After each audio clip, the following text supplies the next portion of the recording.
All right, this is week 7's test, the Bhattacharya Golden Nuggets, the interactive exercise on pages 124 and 125.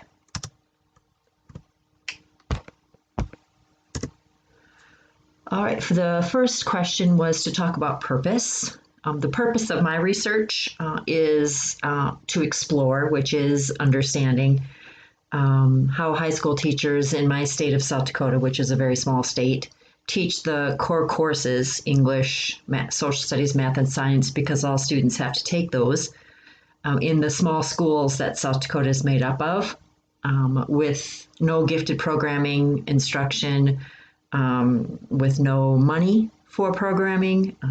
Most gifted students aren't even identified. So how they identify or suspect students, how they teach those students that they suspect might be gifted. And then I also want to understand the challenges and the barriers that educators face when they are interacting and educating students that they either have identified or perceive to be gifted or talented. Most states in South Dakota do not identify gifted kids unless their parents push it. Some of the bigger high schools in the bigger towns, bigger being relative, may have programming that they pay for on their own, but most schools in South Dakota don't. So that is my purpose. It's totally to understand. The methodological approach is constructivist grounded theory. I am basing my research on theory, constructivist theory.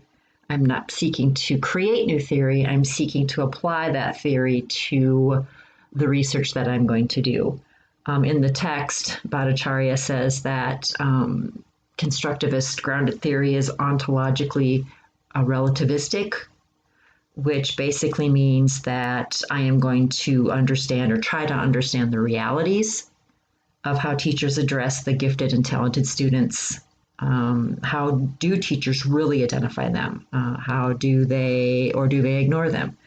How do they deal with the different learning styles and the variety of students in their classrooms, especially those that they may see as gifted? Do teachers understand what gifted is?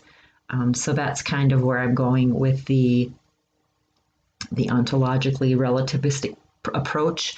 This will be basically the educator's reality and not the reality that is presented by those in power like school boards or administration or theorists.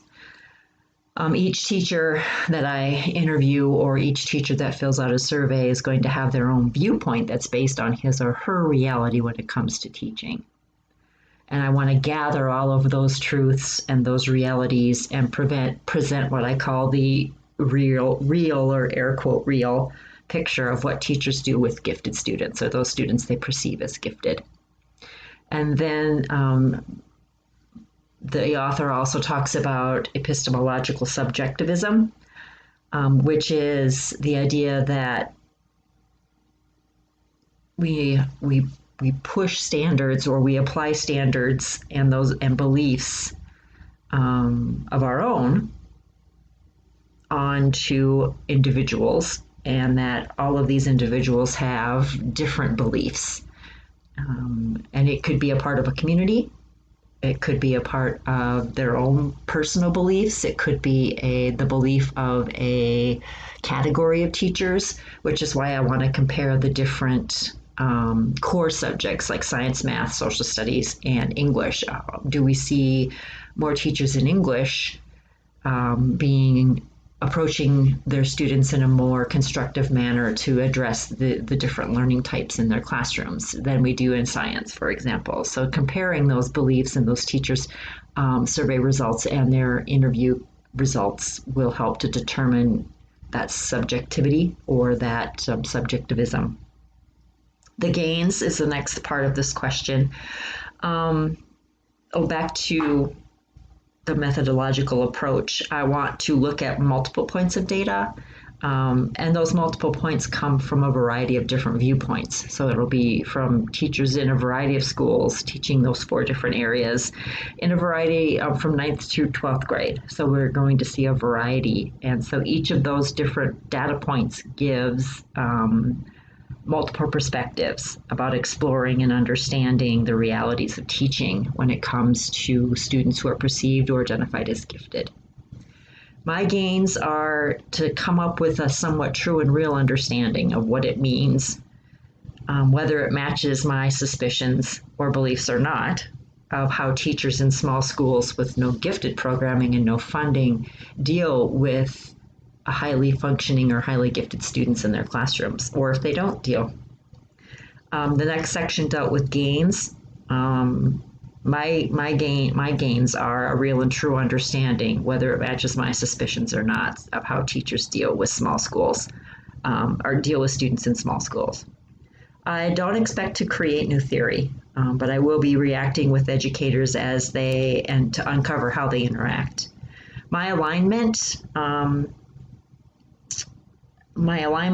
the three areas, my purpose, my approach, and my theoretical framework, is that I want to align the realities of teaching and the constructive methodology align, because I'm going to be seeking input from those in the field, those different perspectives. And then the ideology of each person having his or own beliefs about that will influence my study.